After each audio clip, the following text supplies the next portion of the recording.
ನನ್ನ ಕೈಲಿ.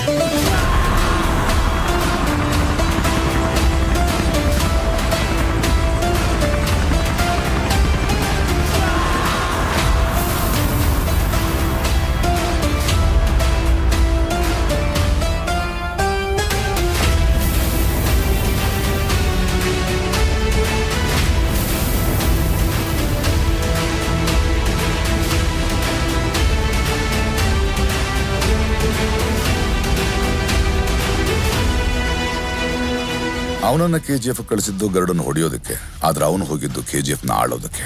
ಅದಕ್ಕೆ ಮೊದಲು ಗರುಡನ್ನು ಹೊಡಿಬೇಕಿತ್ತು, ಗಾರ್ಡ್ಸ್ ಇಂದ ತಪ್ಪಿಸ್ಕೋಬೇಕಿತ್ತು, ಎಲ್ಲಕ್ಕಿಂತ ಮುಖ್ಯವಾಗಿ ಜನರನ್ನು ಅವನ ಕಡೆ ಸೆಳಿಬೇಕಿತ್ತು.